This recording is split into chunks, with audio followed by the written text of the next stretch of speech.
Olá, pessoal! O vídeo de hoje é sobre o capítulo 3 do livro Livre de Ansiedade. O capítulo 3, o autor, o Robert Léhy, chamou de o livro de regras da ansiedade. Didaticamente, ele se refere a um livro de regras da nossa ansiedade. Por que ele fala isso? No primeiro e no segundo capítulo, que vocês podem conferir depois no primeiro vídeo aqui sobre esse livro, ele traz de onde que vem a nossa ansiedade. Ela vem do nada, ela se organizou ali na bagunça da nossa infância, ou é um defeito da nossa personalidade. E aí ele fala ali no capítulo 1 e 2 que não é bem assim, que a nossa ansiedade, na verdade, ela é como um conjunto de regras que foram programadas no nosso cérebro. Tem um momento do livro que ele considera como um software, como se o nosso cérebro tivesse sofrido uma programação para reagir diante de uma situação do medo.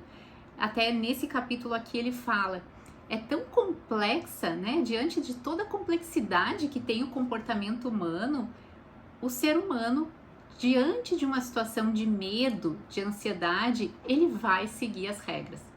Então, que regras são essas? E aí é isso que ele traz nesse capítulo. E eu decidi separar esse capítulo, um vídeo só para ele, porque eu achei ele um dos mais importantes. Depois ele vai falar sobre cada transtorno, né, de ansiedade ali. Eu escolhi trazer depois o transtorno do pânico, mas quem quiser saber sobre outro transtorno, deixa um comentário aqui que eu trago esse transtorno no próximo vídeo. E aí ele vai então desenvolver a respeito dessa lista de regras nesse capítulo 3. Então vamos lá, que regras são essas, né? E a pergunta que ele faz também, se essas foram regras impostas, né, pela natureza ao nosso cérebro programado, tem como mudar tudo isso? Eu posso deixar de sofrer com a ansiedade? E aí ele diz um inequívoco sim, com certeza.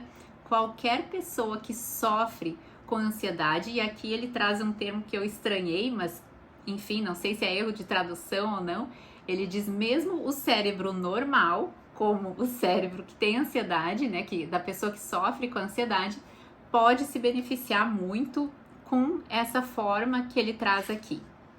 Então vamos lá. O nosso cérebro reage, como ele fala, à ansiedade da seguinte forma. Inicialmente, é como se ele seguisse a regra, detecte o perigo. O que acontece? Quando a gente se vê diante de uma situação em que nos causa medo ou ansiedade, a gente fica hipervigilante. É como se a gente precisasse detectar tudo que está ao nosso redor para nos proteger. Ele traz um exemplo da pessoa que tem medo de aranha. Essa pessoa, ela vai ficar tão hipervigilante que qualquer sinalzinho de alguma coisa ela vai achar que é uma aranha. Ou se ela sentir algo, ela vai achar que é uma aranha que está encostando nela. E aí ela vai ficar o tempo todo muito atenta àquilo. Então, pequenas aranhas que podem passar despercebido para quem não tem fobia ou medo de aranha, para aquela pessoa, aquilo vai estar ali diante dos olhos dela sempre, o tempo todo. Outro exemplo que ele dá é a pessoa que tem medo, né, da rejeição. Então essa pessoa ela vai ficar tão hipervigilante a esse assunto que se determinada pessoa olhar para ela meio estranha ou tratar ela um pouco estranha, ela já vai ficar buscando sinais dessa rejeição. Essa pessoa não vai gostar de mim, essa pessoa vai me abandonar, essa pessoa perdeu o interesse por mim. Então é como se a pessoa ficasse sempre detectando, hipervigilante ali com relação àquilo que ela tem medo. Outro exemplo trazido por ele é da pessoa que tem medo de doença. Então qualquer manchinha na pele pode significar uma doença, ou ela fica sempre ouvindo notícias, sabendo, pensando, tentando entender o que ela está sentindo para detectar alguma doença. Então essa é a primeira regra do cérebro, detecte o perigo. Aí, logo em seguida, vem a segunda regra, transforme em catástrofe. Quem nunca catastrofizou uma situação? Por exemplo, uma pequena manchinha na pele, achar que é um câncer, que é uma doença muito séria, né? No caso da pessoa que tem medo de doença. que é uma doença muito séria, que aquilo ali vai matar ela e aí a família dela vai ficar desamparada, e aí vai fazendo daquela manchinha uma catástrofe, e aí depois descobre que era só uma mancha mesmo do sol, que não tinha nenhuma doença grave por trás daquilo. Outro exemplo que ele traz para a gente entender o transformar em catástrofe seria o medo de elevador, que algumas pessoas têm. São medos comuns aqui que ele traz, né? O medo de elevador, qualquer sinalzinho de que o elevador tá meio instável, a pessoa já acha que ele vai trancar, que ele vai cair, que vai todo mundo morrer, e aquela pessoa, além da hipervigilância ali de detectar o perigo, começa a catastrofizar então o que vem pela frente.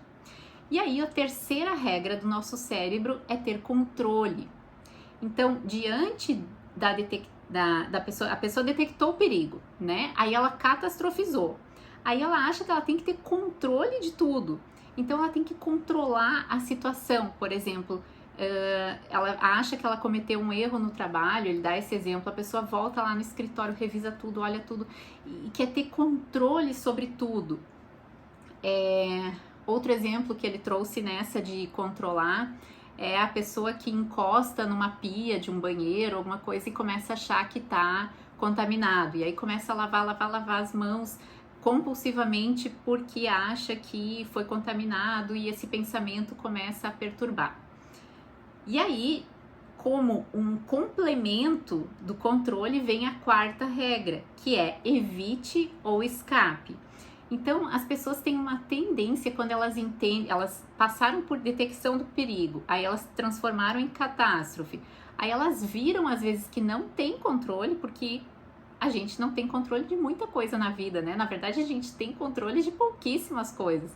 Então, quando as pessoas se dão em conta disso, vem essa quarta regra, que é evitar. Então, se eu fico muito ansiosa quando eu vou encontrar alguém, então eu evito encontrar essa pessoa. Se eu já tive, por exemplo, um ataque de pânico ou um desconforto muito grande relacionado à ansiedade, eu vou evitar locais que me causam isso, eu vou evitar estar em contato com situações que me causam mal-estar. E essas regras todas, o Robert traz que elas são sustentadas por crenças. Então, cada uma dessas regras, dessas 4 regras que ele traz, elas têm por trás uma crença que sustentam elas. Por exemplo, na crença de detecte o perigo, a pessoa acredita, ela tem a crença de que ela precisa prever todas as situações que vão acontecer com relação àquela situação ansiogênica para que ela fique segura. Só que, na verdade, a gente sabe muito bem, assim como a gente não tem controle da grande maioria das situações na nossa vida, a gente também não tem como prever o que vai acontecer. Aí, nessa situação, ele dá um exemplo de uma pessoa que precisa dar uma palestra, por exemplo.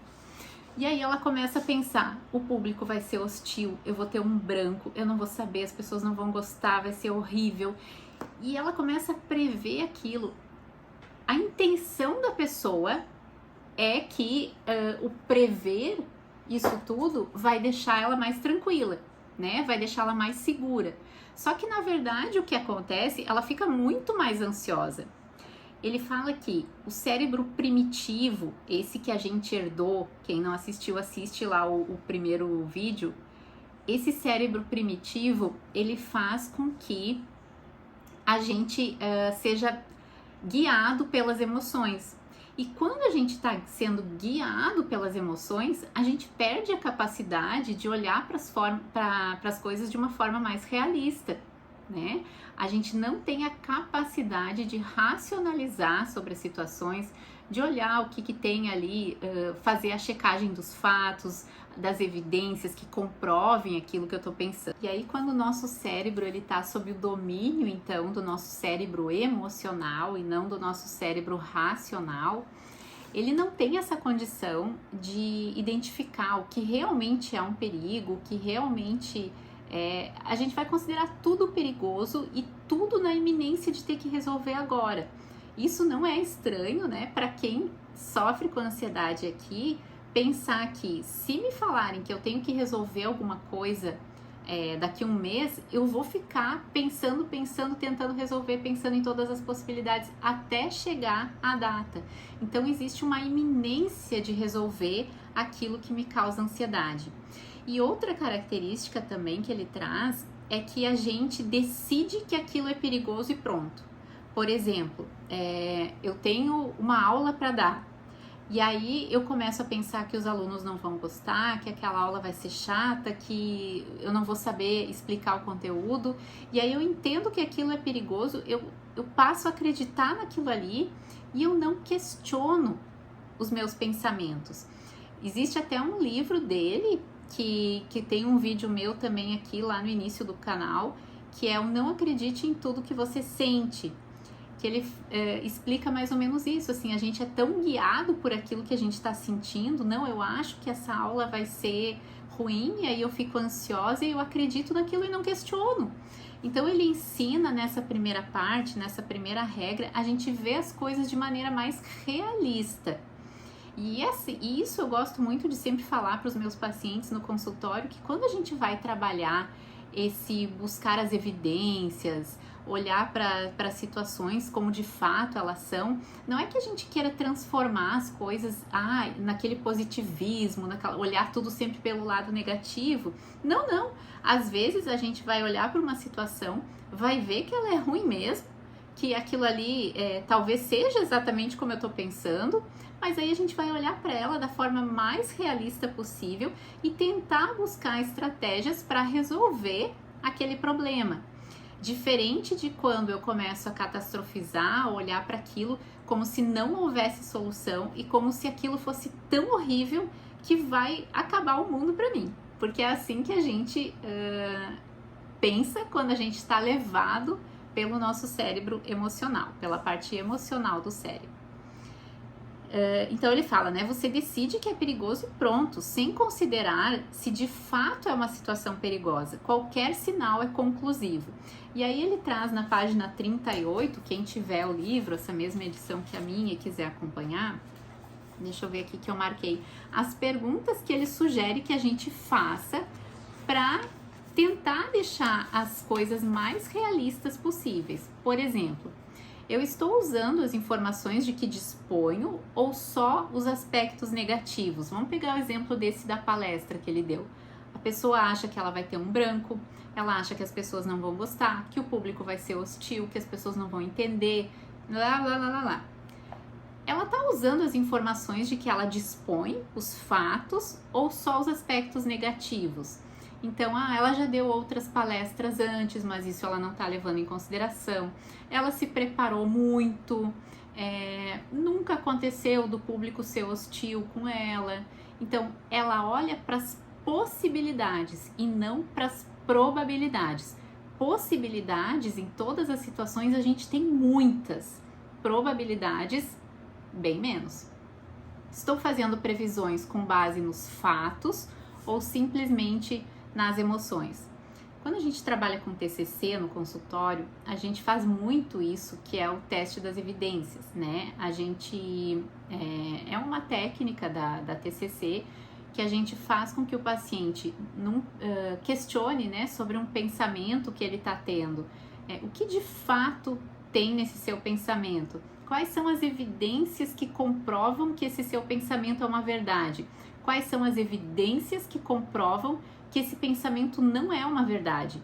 E aí ele faz esse balanço do que pode ser, o que pode não ser, baseado em fatos, não em pensamentos, em ideias, mas sim naquilo que ele tem de concreto para aquela situação. A minha imaginação está fazendo uso do que eu tenho de melhor? Normalmente é de pior, né, na situação de ansiedade. Avaliei a probabilidade do resultado que temo. Então, como eu falei, nessas situações a gente tem a tendência a olhar para as possibilidades e não para as probabilidades. Então, a maneira da gente trabalhar essa primeira regra, que é a regra de detectar o risco, o perigo, é testar as probabilidades, né? Buscar as probabilidades, ver ali o que eu tenho de fato nesse pensamento. Aí ele traz a regra 2, que é transforme o perigo em catástrofe, como eu expliquei ali como é que funciona. E ele fala, né, que a crença que sustenta essa regra é a de que qualquer fardo estará além da sua capacidade de resistir.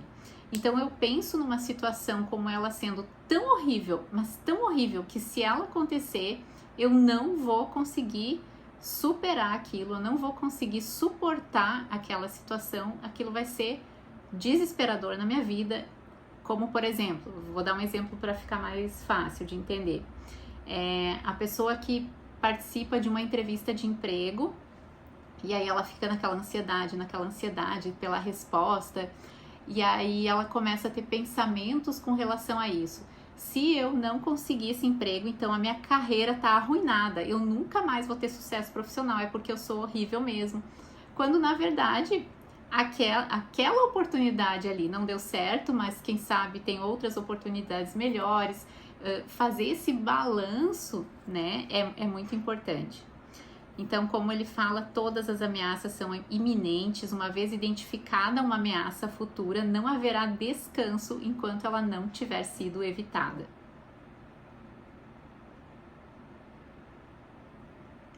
Cada transtorno de ansiedade, o autor traz aqui, pelo menos em parte, é um medo da ansiedade em si.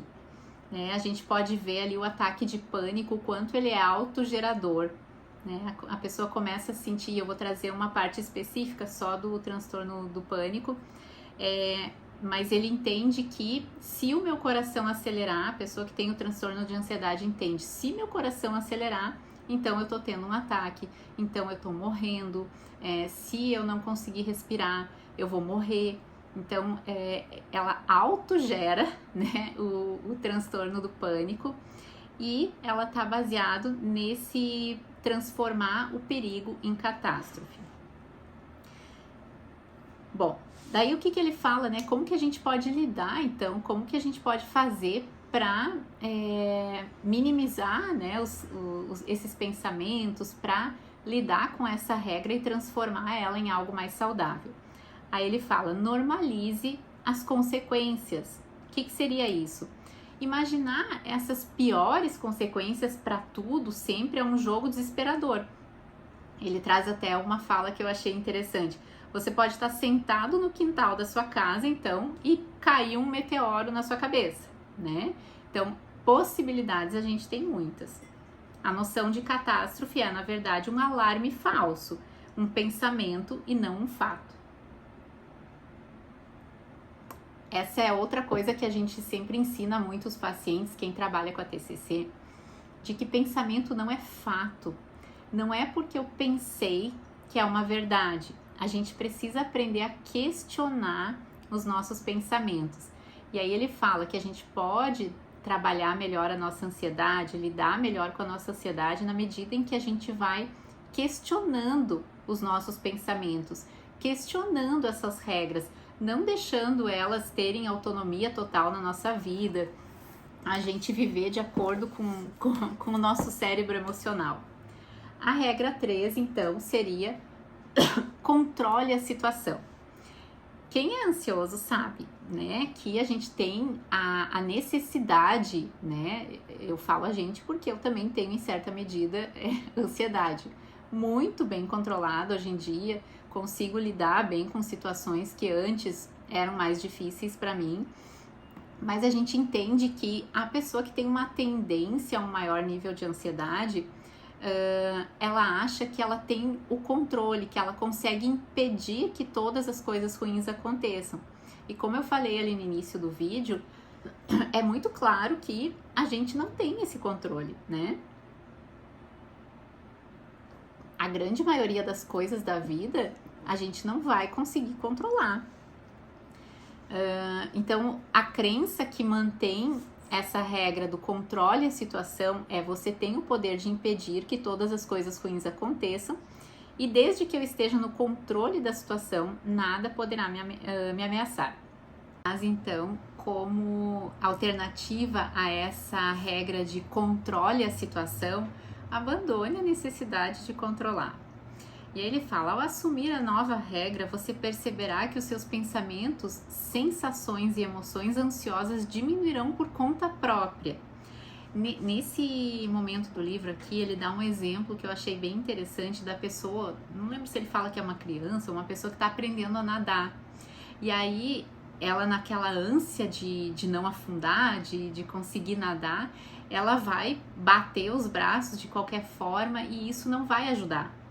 E aí ele fala, daí vem o professor e diz para ele boiar, para ele relaxar, né? Para ele abandonar a ideia do controle. E aí ele consegue boiar e não afunda. Então é mais ou menos isso com relação à ansiedade. No momento que a gente fica tentando controlar ela de toda forma, controlar todas as situações, isso só vai nos deixar mais ansioso. Se a gente conseguir trabalhar isso na nossa mente, de que não temos controle da grande maioria das coisas na nossa vida, a gente vai automaticamente ficando mais tranquilo. E aí, como uma consequência, né, como um complemento, na verdade, de tentar controlar a situação, ele traz a quarta regra, que seria evite ou escape. Quem nunca, num momento de ansiedade, de uma situação que te deixou ansioso, ansiosa, que te provocou medo, não evitou uma situação? Por exemplo, sair, sei lá, apresentar um trabalho, fazer alguma coisa que te causava muita ansiedade, e aí foi lá e ouviu aquela regra do cérebro, evite, escape, porque daí causa um alívio imediato. Só que se a gente for evitar todas as situações da nossa vida que nos causam ansiedade, medo, a gente vai ter uma vida muito limitada. Vamos pegar o exemplo da pessoa que ele traz aqui no livro, das pessoas que têm medo de avião. E aí elas evitam, escapam sempre que tem que fazer uma viagem de avião. Essa vida ela fica limitada, por exemplo, no sentido de ir visitar lugares, pessoas, ou às vezes até o trabalho exige que essa pessoa viaje e aí ela não consegue, ela perde um emprego, uma possibilidade. Deixa eu ver outro exemplo que ele traz aqui. Medo de avião. Ele traz aqui de não conseguir uma promoção no trabalho ou um emprego diferente, aí não se candidata, evita, né, se esquiva daquilo e perde oportunidades. Então traz uma tremenda limitação essa regra aqui na vida. E tem aqui dentro de tudo isso a procrastinação, que a gente não faz nada até que a gente tenha certeza, que a gente está seguro, que o pior não vai acontecer, que vai ser perfeito, né? Quem procrastina aqui sabe muito bem. E aí ele fala então, não enfrentar uma fonte de perigo é um instinto tão profundo e poderoso que muitas vezes supera todas as outras considerações, independentemente de serem racionais. Então ele fala que a gente tem mesmo essa tendência a evitar, a se esquivar, a fugir daquilo que a gente tem medo. E por que a gente faz isso? Porque é efetivo, né? É efetivo, você foge, você escapa, automaticamente dá um alívio. No momento que eu tenho algo para fazer e que tá me causando, né, me gerando uma ansiedade, eu digo não vou, dá um alívio imediato. E aí, como que a gente vai fazer para trabalhar então essa quarta regra, né? Ele fala, assuma a sua ansiedade. A gente não precisa ter medo da ansiedade. Nunca ninguém morreu de ansiedade. A ansiedade, ele fala, é como uma energia, assim como a energia que você sente quando você está praticando uma atividade física, é uma energia que vem e que passa.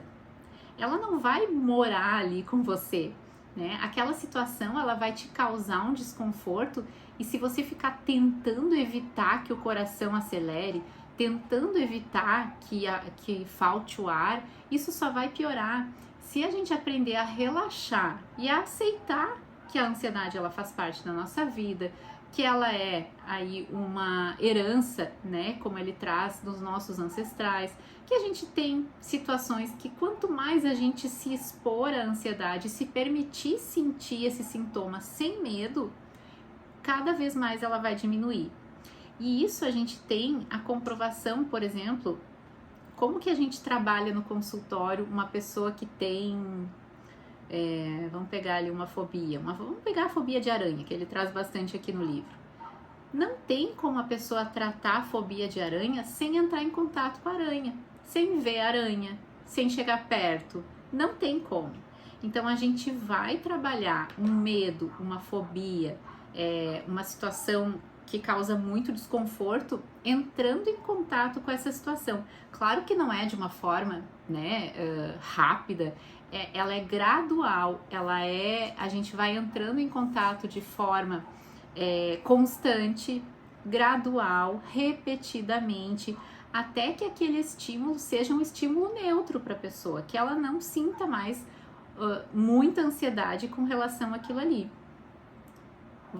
Talvez alguns de vocês já tenham passado pela experiência de ter medo de dirigir, né? Quando a pessoa tem medo de dirigir, parece que tudo é horrível, que aquilo ali é impossível, que parece que os carros vêm por cima, que ela vai atropelar alguém, que isso, que aquilo. E aí imagina então que ela se esquiva, ela nunca dirige, ela sempre pega um Uber, sempre ela pega um ônibus, ela acha alternativa, pega carona com alguém. Cada vez mais ela vai achar que ela é incapaz, né? Vai reforçar a crença de que ela não tem capacidade de superar aquele medo. Se a pessoa se expõe gradativamente a esse medo, um dia vai lá, senta no banco do motorista e fica lá imaginando, ou de repente liga o carro, aí depois fica fazendo isso várias vezes, depois anda um pouquinho, depois mais um pouco, gradativamente ela vai perdendo esse medo. Do contrário, quando ela evita, o medo só vai aumentar. Deixa eu ver algumas considerações finais aqui para esse segundo vídeo. Ele fala então que a gente precisa enfrentar o nosso medo, a nossa ansiedade, ir atrás do desconforto. Parece uma frase contraditória, mas sim, se a gente for atrás daquilo que a gente sente medo, daquilo que nos causa desconforto, ele vai diminuir com o tempo. Você sempre viu a ansiedade como uma inimiga. Se você passar a seguir, né, essas instruções desse livro que ele chama de guia para tratar a ansiedade, você vai ver a sua ansiedade como uma amiga. Porque das situações que antes você evitava, temia, agora te fazem crescer, por exemplo. Tente tratar a sua ansiedade como um alarme falso, irritante. Sabe aquele alarme? Esses dias aqui no prédio, sei lá, acho que era 4 e pouco da manhã, disparou o alarme de um carro. E aí era aquele alarme irritante ali, acordou todo mundo, enfim.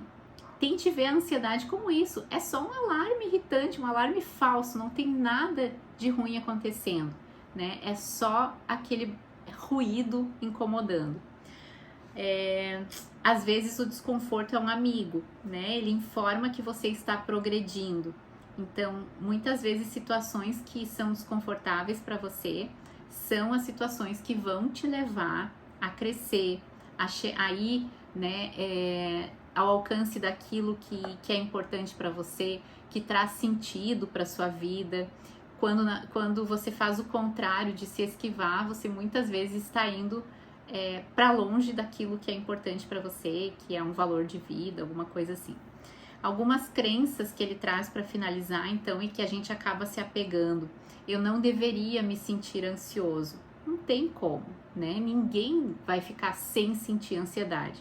A gente sabe até aqui que a gente leu que se não fosse a ansiedade, a humanidade nem estaria aqui, porque é ela que fez com que os nossos ancestrais permanecessem vivos.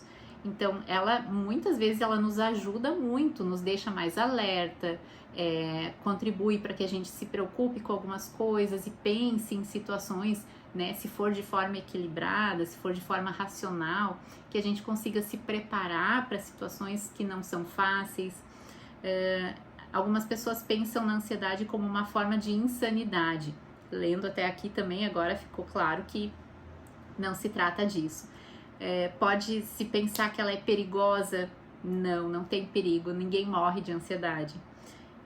preciso me livrar. Quanto mais a gente tentar se livrar da ansiedade, eu não quero sentir isso, eu não posso, eu não quero que meu coração acelere, aí sim que ele vai acelerar. Então não é uma crença que vai te ajudar. Pensar que precisa se livrar da ansiedade e devo ser racional sempre. Também não, né? O equilíbrio. A gente precisa das emoções, a gente precisa sentir as coisas, isso faz parte, né, de sermos humanos. Então, é o equilíbrio, é a gente conseguir olhar da forma mais realista possível para as situações. E não só ser racional ou não querer ter ansiedade. Então, eu espero que até aqui, né, esse livro tenha ajudado vocês. Quem tiver dúvida, pode deixar sua dúvida aqui que eu respondo. Pode mandar mensagem lá no Instagram, como eu recebi algumas a respeito do primeiro vídeo. E até o próximo vídeo.